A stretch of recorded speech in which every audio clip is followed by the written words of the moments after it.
बहुत समय पहले सुंदरवन के जंगल में टुनटुनी चिड़िया एक पेड़ पर अपने पति और अपनी दो प्यारी प्यारी बच्चियों के साथ रहती थी। दोनों पति पत्नी अपनी बच्चियों से बहुत प्यार करते थे। एक दिन की बात है, टुनटुनी चिड़िया के पति बंटी कबूतर से मिलने उसका दोस्त कालू कौआ आता है। क्या बात है बंटी, तुम अभी तक तैयार नहीं हुए? तुम्हें पता है ना, आज हमें अपने जिगरी दोस्त हरिया तोते की शादी में चंपक बन जाना है। जल्दी से तैयार हो जाओ, कहीं ऐसा ना हो हम लोगों को पहुँचने में देर हो जाए और हरिया नाराज हो जाए। अरे नहीं यार, मैं अभी चलता हूँ, तू बस थोड़ी देर रुक, मैं अभी तैयार होकर आता हूँ। तब तक आप लोग कमेंट में बताएं 560 - 78 कितने होते हैं। अजी सुनती हो, मैं क्या कह रही थी? आपका अपने दोस्त की शादी में जाना बहुत जरूरी है क्या? सुना है जंगल में भयंकर तूफान आने वाला है और बारिश भी होने वाली है। अगर तुम चले गए तो मैं अकेली कैसे अपने बच्चों को संभालूंगी? तुम फालतू में डर रही हो, कोई तूफान नहीं आने वाला। हरिया मेरा जिगरी दोस्त है, अगर मैं उसकी शादी में नहीं गया तो वो बुरा मान जाएगा। और मैं कौन सा हफ्ते भर के लिए जा रहा हूँ, कल तक मैं लौट आऊंगा। बंटी अपने दोस्त कालू कौवे के साथ चंपक वन के लिए निकल जाता है। अब टुनटुनी चिड़िया अकेले घोंसले में अपने बच्चों के साथ थी। अचानक आंधी और तेज हवाएं चलने लगी। अरे बाप रे, कितना जोर का तूफान है, घोंसला हिल रहा है, कहीं इस तूफान में ये गिर न जाए। बंटी जी भी नहीं है, मैं कैसे अपने बच्चों को संभालूंगी? तूफान के डर से टुनटुनी चिड़िया जोर जोर से रोने लगती है। बहुत डर लग रहा है, अगर हमारा घोंसला टूटकर गिर गया तो हम मर जाएंगे। मत रो मेरी बच्चियों, अभी ये तूफान थम जाएगा, तुम लोग घबराओ मत, मैं हूँ ना तुम्हारे साथ, कुछ नहीं होगा। तभी तूफान का एक झोंका आता है और टुनटुनी का घोंसला टूटकर बिखर जाता है। बच्चों, तुम लोग मुझे कसकर पकड़ लो, मैं तुम्हें किसी सुरक्षित स्थान पर ले चलती हूँ। टुनटुनी चिड़िया किसी तरह तूफान से बचते हुए किसी सुरक्षित जगह की तलाश करने जा रही थी। तभी पिंकी उसके हाथों से छूटकर तूफान के साथ दूर चली जाती है। जैसे तैसे टुनटुनी छोटी बच्ची को लेकर एक बड़े से पत्थर के नीचे छुप जाती है। हवा के साथ साथ बारिश भी शुरू हो जाती है। मेरी बच्ची को न जाने ये तूफान उसे कहाँ ले गया होगा। अब मैं क्या करूँ? बारिश भी तेज होने लगी, मैं कैसे अपनी बच्ची को ढूंढूं? टुनटुनी चिड़िया बेसब्री से अपने पति की राह देख रही थी। चारों तरफ घना अंधेरा छाया हुआ था और बारिश भी हो रही थी। टुनटुनी चिड़िया अपनी बेटी टूनी के साथ उस पत्थर के नीचे छुपी हुई थी। तभी एक चील उस पत्थर के ऊपर आकर बैठ जाता है। मुझे बहुत तेज भूख लग रही है, लेकिन इस बारिश और तूफान की वजह से मैं कहीं जा भी नहीं सकता, कहीं भूख से मेरी जान ना निकल जाए। चील की आवाज सुनकर टूनी अपनी माँ से पूछती है, ये किसकी आवाज है माँ? चुप हो जा टूनी बेटा, ये दुष्ट चील की आवाज है, अगर उसने हमारी आवाज सुन ली तो हमें मारकर खा जाएगा। चील का नाम सुनते ही टूनी चुप हो जाती है। तभी कुछ लाल चींटियां टूनी को काटने लगती हैं। ये देखो माँ, पता नहीं कहाँ से ये लाल चींटियां आ गई हैं और मुझे काट रही हैं। चींटियों के काटने से टूनी की चीख निकलने लगती है। अच्छा, तो ये चिड़िया यहाँ आ चुकी है। चील उसकी आवाज को सुन लेता है। वो टूनी को अपने पंजे में दबोच लेता है, लेकिन टुनटुनी आखिर माँ थी, उसने अपनी एक बेटी को खो दिया था। अब वो दूसरी बेटी को उस चील का निवाला बनते नहीं देख सकती थी। वो जोर जोर से चील पर हमला करने लगती है। चील छोटी बेटी को छोड़कर टुनटुनी को दबोच लेता है और अपने घर की तरफ उड़ जाता है।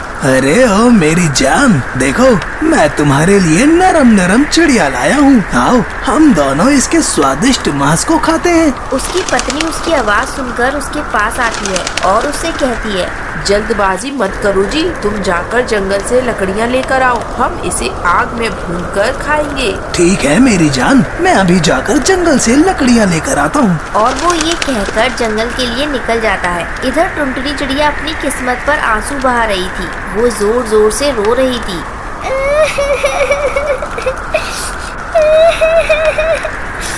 हे भगवान, अगर ये चील मुझे खा गई तो मेरी बच्चियों का क्या होगा? अभी तो मैं पिंकी को भी नहीं ढूंढ पाई, वो बेचारी किस हाल में होगी। काश आज बंटी जी यहाँ होते तो मुझे इतना दुख नहीं देखना पड़ता। उन्हें तो कुछ पता भी नहीं है। पर वहाँ टुनटुनी की कोई सुनने वाला नहीं। उसी समय बंटी और कालू अपने दोस्त की शादी से वापस आ रहे होते हैं। कालू यार, मुझे टुनटुनी की रोने की आवाज सुनाई दे रही है। बंटी यार, तू कैसी बातें कर रहा है? भाभी यहाँ क्या करने आएंगी? ये खूंखार चील का इलाका है, हमें जल्दी से यहाँ से निकलना होगा, वरना जान के लाले पड़ जाएंगे।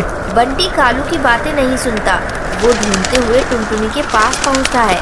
बंटी किसी तरह टुनटुनी को उस पेड़ पर से खोलता है और वो दोनों जान बचाकर वहाँ से भागने लगते हैं। तभी चील की पत्नी वहाँ आ जाती है और वो बंटी को पकड़ लेती है और उसे पटक पटक कर मार देती है। अपने पति की इस तरह मौत पर टुनटुनी बहुत दुखी थी, लेकिन वो करती भी क्या, वो भागकर अपने घर आती है। रास्ते में उसे अपनी दोनों बेटियां घायल मिलती हैं।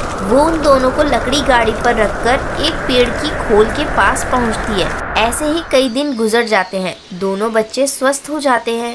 माँ पापा कहाँ है? बहुत दिन हो गए, अभी तक नहीं आए। क्या बताऊँ बेटा, अब तुम्हारे पिताजी कभी घर नहीं आएंगे। उस जालिम चील ने तुम्हारे पिताजी को मार डाला। उन्होंने मुझे बचाने के लिए अपनी जान दे दी।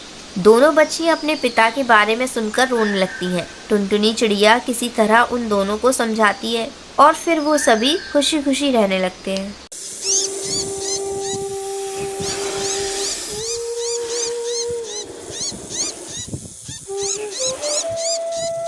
सुंदरवन जंगल में टूनी चिड़िया अपने पति टुन्नू चिड़ा के साथ रहती थी। टुन्नू चिड़ा शहर के जंगल में काम करता था। वो जंगल की देखभाल करने का काम करता था। एक दिन जब वो अपने काम पर जाता है तो उसका मालिक उससे कहता है, देख टुन्नू, अब तू बूढ़ा हो चला है, तुझसे या बच्चे से जंगल की देखभाल नहीं हो रही है, इसलिए मैंने कालू कौवे को तुम्हारी जगह नौकरी दे दी है।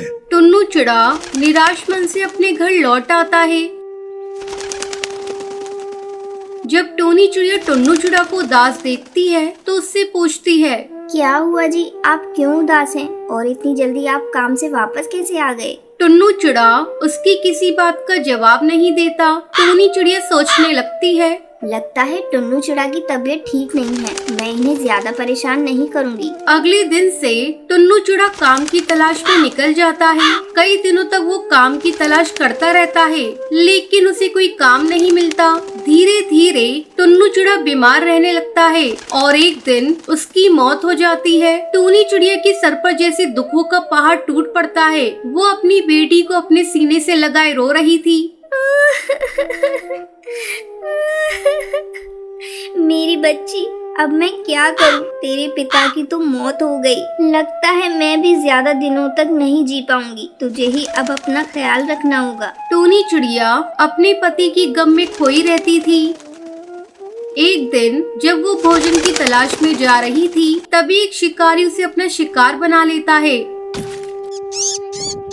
टूनी चिड़िया के मरने के बाद उसकी बेटी टुनटुनी चिड़िया अनाथ हो जाती है। वो अकेली घोंसले के बाहर बैठी रो रही थी। कहाँ हूँ माँ? जल्दी आओ, माँ रात हो रही है। माँ, मुझे बहुत डर लग रहा है।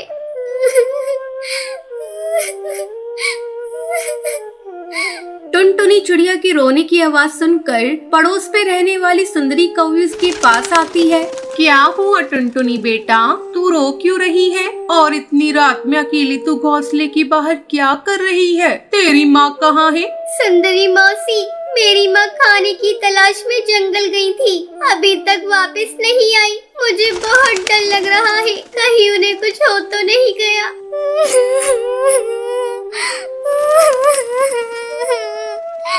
ठीक है टुनटुनी बेटा, जब तक तेरी माँ नहीं आती तू मेरे साथ मेरे घोंसले में चल। रात में सांप और जंगली बिल्ली का खतरा बहुत है। इसी तरह कई दिन गुजर जाते हैं, लेकिन टूनी चिड़िया वापस नहीं आती। तब एक दिन सुंदरी कौवी टुनटुनी चिड़िया को लेकर उसकी नानी के घर जाती है। सुंदरी कौवी उसकी नानी से कहती है, अरे काकी जी, मुझे लगता है किसी ने टुनटुनी की माँ का शिकार कर लिया। कई दिनों से इसकी माँ घर नहीं लौटी है, इसलिए मैं इसे लेकर आपके पास आई हूँ। सुंदरी कौवी टुनटुनी चिड़िया को उसकी नानी के घर छोड़कर अपने घर वापस आ जाती है। 2-4 दिनों के बाद ईद आने वाली थी। जंगल के पक्षी ईद की तैयारी कर रहे थे। जब टुनटुनी चिड़िया ये सब देखती है तो अपनी नानी से कहती है, नानी नानी, मैं भी ईद की तैयारी करूंगी, नए नए कपड़े लाऊंगी। जंगल के सारे पक्षी ईद के लिए कपड़े लेने जा रहे हैं, मैं भी ईद मनाऊंगी। ठीक है बेटा, मैं तेरे लिए आज नए नए कपड़े और नए जूते लेकर आऊंगी। मेरी बच्ची, तू किसी बात की चिंता मत करना। तेरी माँ नहीं है तो क्या हुआ, मैं तेरी सारी इच्छाओं को पूरा करूंगी। चल बेटा, तू जल्दी से खाना खा ले, फिर मैं बाजार जाकर तेरे लिए नए नए कपड़े लाऊंगी। नानी, मैं भी आपके साथ बाजार चलूंगी। टुनटुनी चिड़िया और उसकी नानी दोनों साथ में बाजार जाती हैं और जो जो वो खरीदने के लिए कहती है उसे खरीद कर देती है। वो नहीं चाहती थी कि टुनटुनी चिड़िया को उसके माँ बाप की कमी महसूस हो। टुनटुनी चिड़िया नए कपड़े और नए जूते पाकर बहुत खुश होती है और जंगल के पक्षी के साथ ईद अच्छे से मनाती है। टुनटुनी को पक्षियों के साथ ईद मनाते हुए देखकर टुनटुनी चिड़िया की नानी बहुत खुश होती है। नानी, ईद मुबारक। आप भी नए कपड़े पहन लीजिए, फिर हम दोनों साथ में ईद मनाएंगे। इतना कहकर टुनटुनी चिड़िया अपनी नानी के साथ ईद की खुशियों में खो जाती है और टुनटुनी चिड़िया अपनी नानी के साथ खुशी खुशी रहने लगती है।